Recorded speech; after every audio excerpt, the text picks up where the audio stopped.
Good morning, biologists. This is Miss Insberger, and I just want to walk you through the Pedigree Punnett Practice Packet. Problem number 2. So problem number 2 is what I'm going to help you with. Problem number 1 you should be able to do. I'll give you a hint for that one. It's autosomal recessive inheritance. But problem number 2 is a little bit different, okay? And so we can use the same strategies that we were using before in order to figure out how this shaded trait is inherited or passed through the family. So let's think for a second, what was one of the first things that we wanted to do?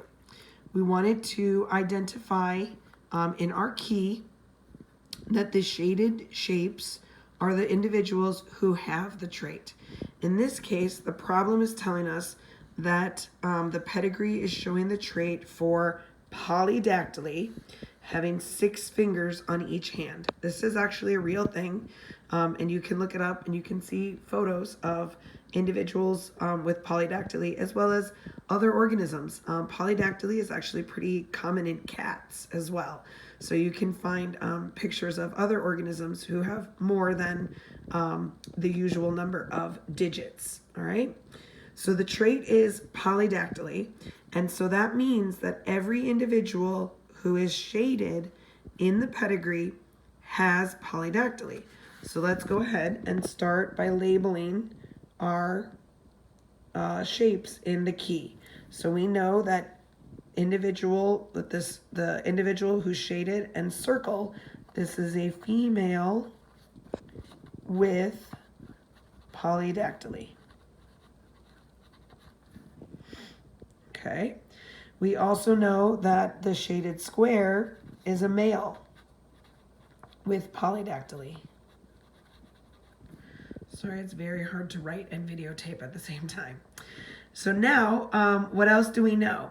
We know that the unshaded shapes are people who do not have polydactyly. So they don't have more than 6 digits. They have the regular 5 digits. So I can also identify phenotypically, this is a female without polydactyly. Okay, and the unshaded square is also a male without polydactyly. All right, so that's what we know because of the information that we were given in the prompt. And we know that the pedigree is showing the trait of polydactyly. So the shaded shapes are people who have polydactyly. Now notice that I have not figured out the genotypes yet. All right, so I want to think about what the genotypes could possibly be, and I want to use the evidence from the pedigree in order to figure that out.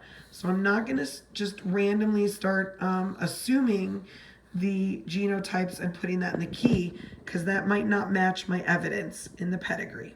All right, so if this were an autosomal recessive trait, if the shaded shapes were people with polydactyly, and if they were lowercase or homozygous recessive, then would it be possible for this person here, person 7 in generation 2, to not have the trait?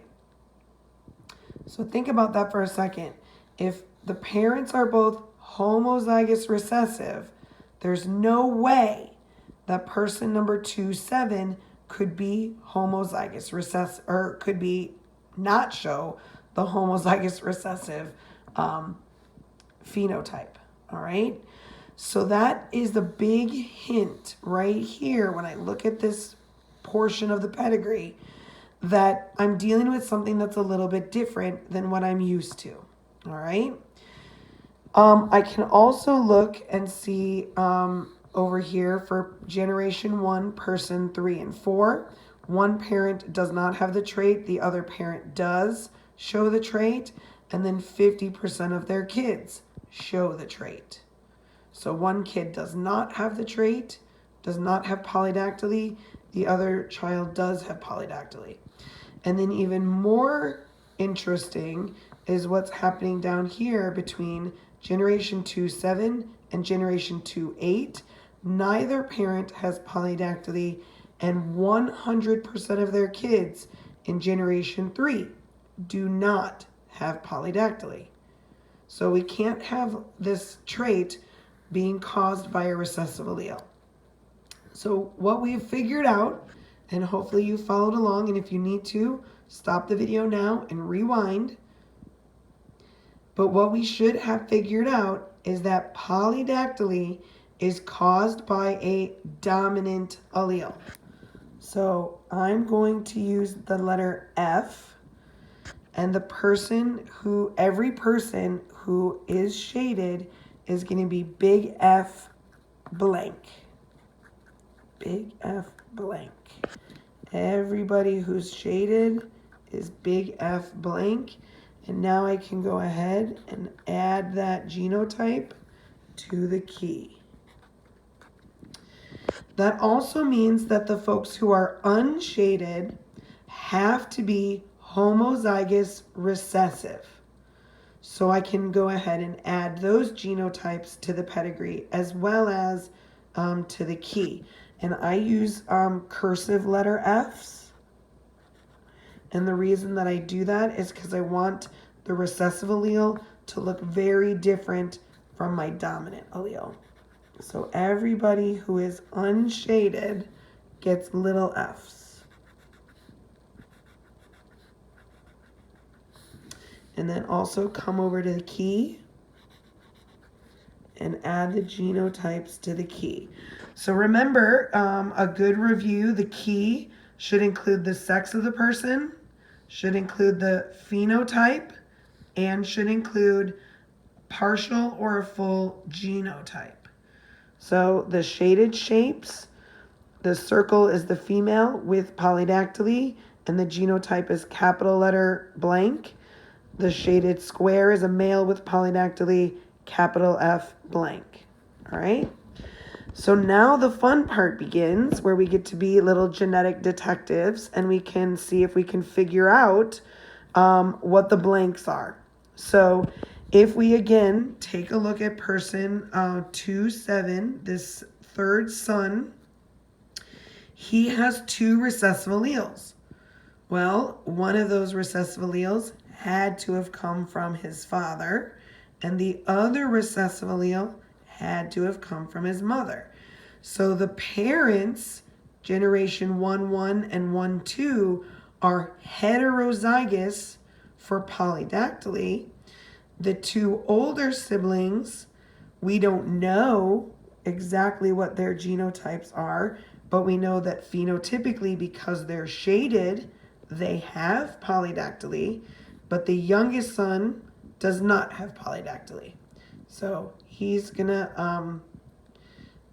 have a disadvantage maybe because his siblings have more fingers than he does. All right, let's take a look at generation 2. What person number is this? Person number 8. It's very hard to read. So this is person number 8, generation 2, person 8. This oldest girl right here, she does not have polydactyly like her mother.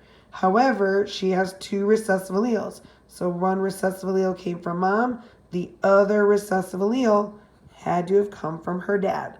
Person Roman numeral 1-4. What about person 2, number 9? What about this child right here, this male right here? Can we figure out his second allele? Hopefully you said yes. The dominant allele came from his father. Mom only has recessive alleles to give. So he has to be heterozygous just like his father, and the daughter is homozygous recessive just like her mom.